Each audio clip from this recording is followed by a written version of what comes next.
রবিবার রাতে বিকট শব্দে কেঁপে উঠল এলাকা। বাতাসে বারুদের গন্ধ ছড়িয়ে পড়ল। ব্যাপক আতঙ্ক ঘটনাকে ঘিরে। তীব্র শব্দে বোমা বিস্ফোরণে উড়ে গেল পরিত্যক্ত বাড়ির একাংশ সহ শৌচাগার। সিমেন্টের দেওয়ালও ভেঙে পড়েছে। ঘটনা পূর্ব বর্ধমান জেলার কেতুগ্রাম থানার আনখোনা অঞ্চলের চেঁচুরি গ্রামে। ঘটনার পরেই কেতুগ্রাম থানার বিশাল পুলিশ বাহিনী পৌঁছেছে ঘটনাস্থলে। কাটোয়ার এসডিপিও কাশীনাথ মিস্ত্রি তিনিও ঘটনাস্থলে পৌঁছান। সমস্ত বিষয় খতিয়ে দেখা হচ্ছে। কে বা কারা বোমা মজুত করলো পরিত্যক্ত বাড়িতে, কিভাবে বিস্ফোরণ, তার তদন্ত শুরু হয়েছে। রাতের অন্ধকারে আতঙ্ক ছড়িয়েছে পূর্ব বর্ধমান ও মুর্শিদাবাদের সীমান্ত এলাকায়। জানা গেছে এই বাড়িতে বহু বছর ধরেই কেউ থাকে না। যিনি বাড়ির মালিক তিনি প্রয়াত হয়েছেন বহু বছর আগে। তার দুই ছেলে কর্মসূত্রে একজন আসাম এবং অপরজন কলকাতায় থাকেন। গ্রামে আসেনও না। জমি যা রয়েছে তা এলাকার লোকই দেখাশোনা করেন।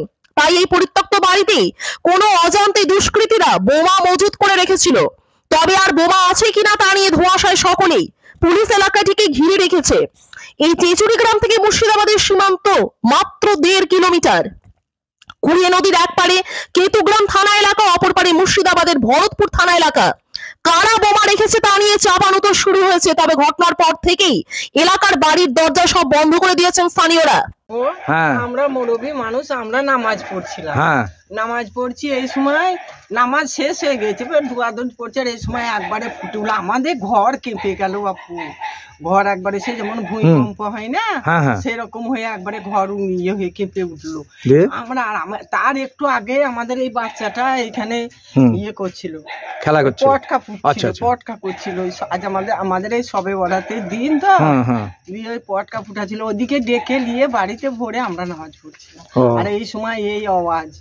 আর যাক আল্লাহ খুব রেখেছে যে মসজিদের মুসল্লি গুলো চলে গিয়েছিল সেখানে।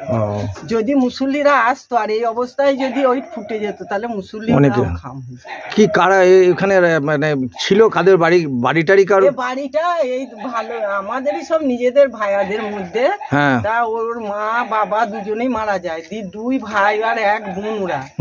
দিয়ে একটা ভাই মনে হয় আসামে না কোথা থাকে, আর একটা কলকাতায় থাকে, বোনটা ওই রামপুরহাটের। কে কারা আসা যাওয়া করতো, কারা এখানে দেখেছেন নাকি কাউকে আসা যাওয়া করতে? আসা যাওয়া করতে আমরা দেখিনি, এমনি সব ছেলে পিলেরা খেলা করে, ওদের বাড়ি ঘর তালা লাগা বন্ধ, কেউ আসে না যায় না। ওরা হয়তো জমি জায়গা আছে, ধান নিতে বছরে একবার আসে। কটা নাগাদ হয়েছিল এখানে ঘটনাটা? 6টা 6:30 হবে, 6:30টায় তো নামাজ হয়।